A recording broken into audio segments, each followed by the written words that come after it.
has happened is that we have filed an agent chamber application on behalf of our client, which is Vendors Initiative for Social and Economic Transformation, in which they are representing their membership who are vendors in the city center, and they are challenging the current evictions and demolition of their vending stores and confiscation of their goods and property by the city of Harare together with the Zimbabwe Republic Police.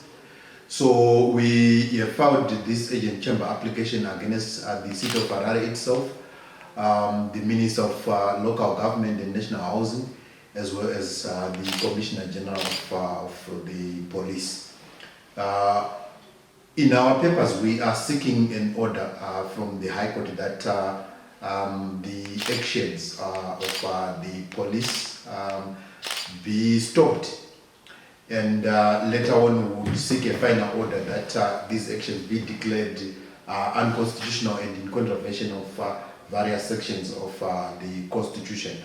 For instance, Section 74, which prohibits the arbitrary eviction of people, as well as other sections like the right to liberty, because some of them they are being illegally detained and their property unlawfully destroyed. But the operation to evict the vendors from the street started yesterday when the City Council launched its 10-day sort of program to remove the vendors. Is it not too late for your clients? No, in terms of the law, as long as an infringement is ongoing, at any time the court can be called upon to stop that illegal conduct. I understand and appreciate the fact that the ultimatum or notice was given sometime last week on Thursday, but because we are dealing with poor clients, they had to take time to mobilize resources in order for them to mount this challenge. This resulted in the somewhat slight delay, but otherwise we are now in court.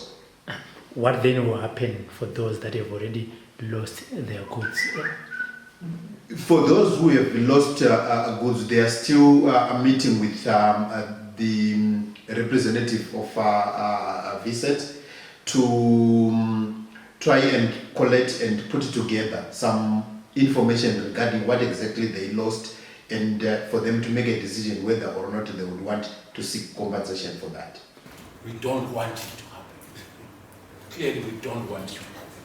But once you have the conditions that we have now, cholera, diarrheal diseases, typhoid, can happen.